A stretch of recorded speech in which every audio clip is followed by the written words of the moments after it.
I had been driving for the past hour and was growing sleepy. I still had 3 hours to go before I reached my hometown, and I didn't think I was going to make it without falling asleep at the wheel. I looked at the clock on my dash. It was 2:30 a.m. I decided that I would stop at the next hotel that I saw and just call it a night and head home first thing in the morning.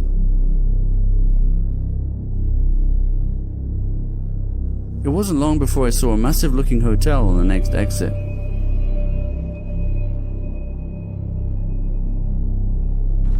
I looped around over an old bridge and there I was, in the parking lot of this surprisingly well-kept, large 4-story hotel. The hotel looked like it was built in the early 1900s.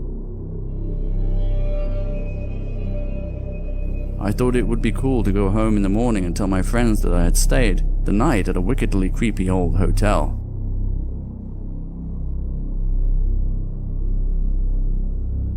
Once inside, I was taken back by the Victorian-style interior of the hotel.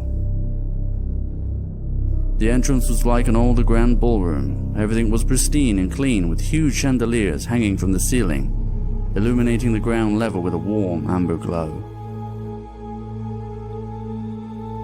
I checked in at the front desk and was shocked to learn that I would have to pay $225 for a room.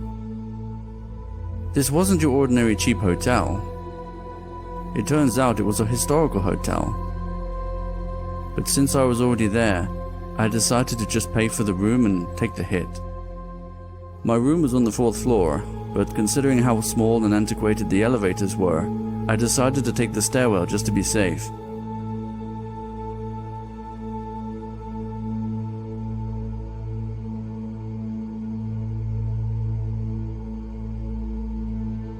When I got to the top of the large staircase, I noticed that my room was at the end of the hallway.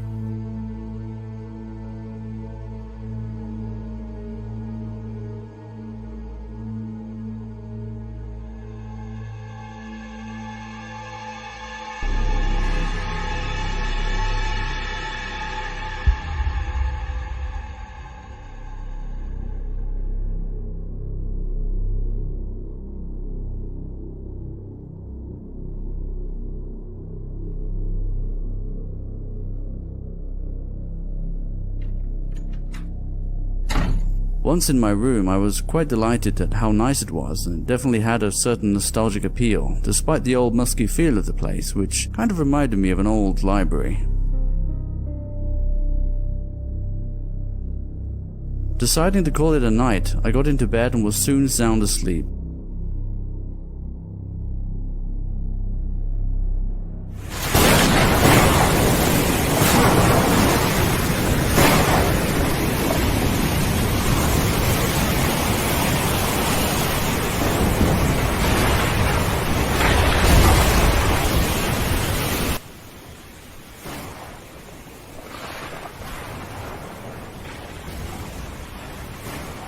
Sometime during the night it began to storm, because I was woken by thunder and rain splattering on the windows, which was then followed by flashes of lightning.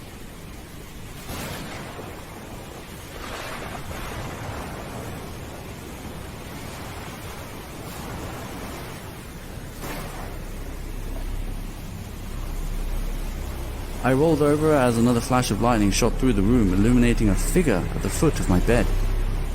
But as quickly as the shadow appeared, it was gone. Startled, I sat up in bed, clearing my thoughts, and reluctantly got out of bed to investigate.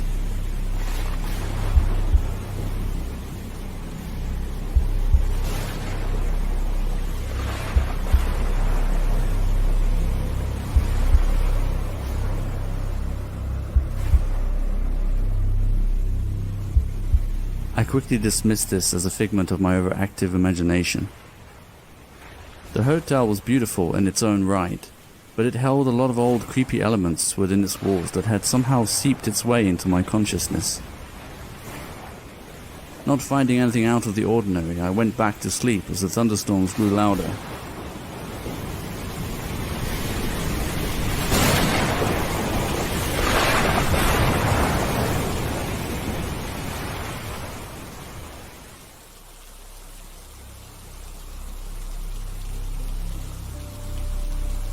Again, after an hour or so of sleep, I was jarred awake by a sound.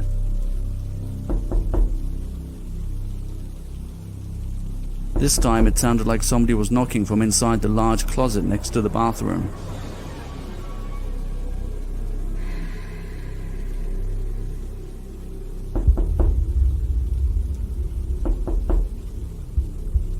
When I finally got the courage to get up to investigate, the knocking had stopped. I stood there, looking at the door that was ajar, imagining what could be lurking behind it.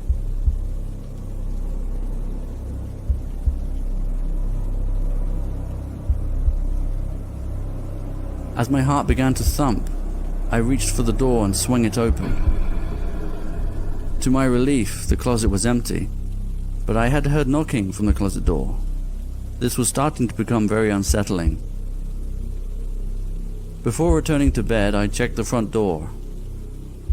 I reluctantly opened it and noticed that my hands were shaking. As I poked my head out and looked, I caught a glimpse of a woman. She seemed to be wearing old clothes and had long black hair. I wondered if I was simply seeing things at this point. Maybe it was her who had knocked on my door, and I had mistakenly assumed that the sound came from the closet. Maybe she was simply trying to find her room. I shut the door and tried to assure myself I was safe before returning to bed.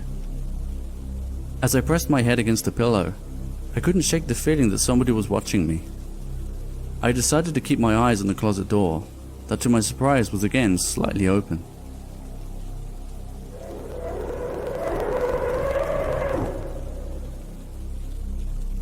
It was then that I began to feel something breathing on the back of my neck. I kept my eyes on the closet door as it slowly began to creak open. I held my breath in fear. The door opened all the way as the warm sensation on the back of my neck intensified. I twisted around to see a horrifying, half-decayed woman in bed with me. I jumped from the bed and ran down the hall, descending the stairs as quickly as I could. When I got to the front desk, I told the clerk that somebody was in my room. When I told her it was room 404, she frowned and immediately apologized. Apparently, I had been given the wrong keys by mistake. Nobody had been in that room for years, as the hotel had limited access due to multiple complaints of a scary woman haunting the room's occupants. I was informed that back in the early 1900s, a woman had died in that very room and had been haunting it ever since. I asked the employee to retrieve my belongings, as I refused to go back into the room. I was given a new room on the first floor, and that would be the last time I would ever spend the night at the Crescent Hotel.